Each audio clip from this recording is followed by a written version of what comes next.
Hello friends, हम लोगों ने लास्ट क्लास में पढ़ा था लेजर क्या होता है और लेजर से जर्नल से हम लोग लेजर की पोस्टिंग किस प्रकार करते हैं। तो लेजर एक कोड बुक होता है जिसमें सारे ट्रांजैक्शंस को अकाउंट वाइज डिटेल में रिकॉर्ड किया जाता है। और हम लोगों ने एक लास्ट क्लास में एग्जांपल भी लिया था और उसके तहत हम लोगों ने कुछ जर्नल एंट्री पास की थी और हमने लास्ट क्लास में कैश और कैपिटल अकाउंट की लेजर बनाकर भी दिखाए थे। लेकिन इस क्लास में मैं आपके लिए परचेज अकाउंट, सेल्स अकाउंट और रेंट अकाउंट की लेजर पोस्टिंग करूंगा, जो कि लास्ट क्लास में मैंने नहीं किया था। तो ये लास्ट क्लास का कंटिन्यूएशन पार्ट है, ठीक है। तो आज हम बनाते हैं परचेज अकाउंट।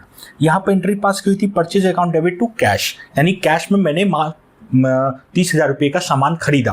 तो आप एंट्री करोगे purchase account debit to cash, कितने रुपए की? 30,000 रुपये की। 30,000 रुपये टोटल है और कोई परचेज की एंट्री नहीं है, तो अपने 30,000 को इसको क्लोज करेंगे। तो जब भी सेल और परचेज का कोई पोर्शन अगर ड्यूरिंग द ईयर आप जितना भी खरीदते हो या बेचते हो, तो उसे आप जो भी बैलेंसिंग फिगर होता है उसे ट्रेडिंग अकाउंट में ट्रांसफर किया जाता है। ट्रेडिंग अकाउंट वो अकाउंट होता है जिसके थ्रू आप ग्रॉस प्रॉफिट निकालते हो और जिसमें आप परचेज और सेल की एंट्री करते हो। तो यहाँ पे बाय ट्रेडिंग अकाउंट 30,000 ये डायरेक्टली आपके ट्रेडिंग अकाउंट में ट्रांसफर हो जाएगा, ठीक है। अब हम बात करते हैं सेल्स अकाउंट की। सेल्स अकाउंट की यहाँ पर एंट्री है cash account debit to sales, यानी सेल हुआ है कैश में, बाय कैश। कितना? 30,000, 35,000।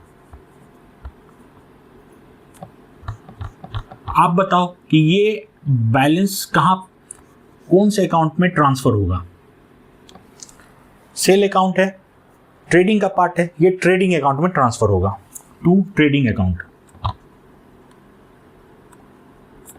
35,000, ठीक है।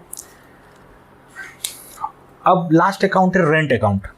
खर्च किया गया है कैश में 5,000 रुपये का रेंट। तो रेंट अकाउंट जब बनाओगे, rent account debit to cash, तो रेंट अकाउंट किसमें खर्च हुआ है? कैश में 5,000 रुपया।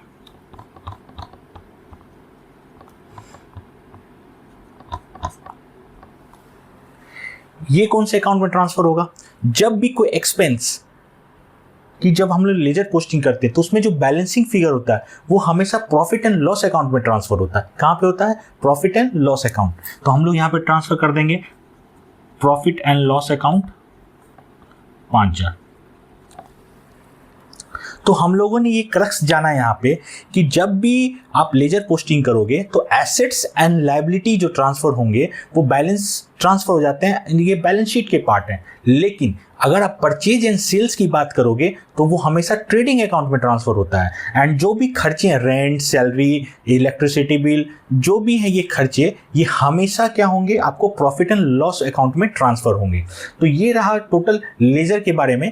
अब हम लोग नेक्स्ट क्लास में बात करेंगे ट्रायल बैलेंस। जो हम लोग लेजर पोस्टिंग करने के बाद जो भी ये बैलेंस आते हैं, इन बैलेंस को अपने ट्रायल बैलेंस में ट्रांसफर करते हैं। उसके बाद हम लोग ट्रायल बैलेंस जब बन जाता है तब हम लोग फाइनल अकाउंट्स की तरफ मूव करते हैं, जिसमें हम लोग बैलेंस शीट बनाते हैं, प्रॉफिट एंड लॉस बनाते हैं एंड कैश फ्लो स्टेटमेंट बनाते हैं।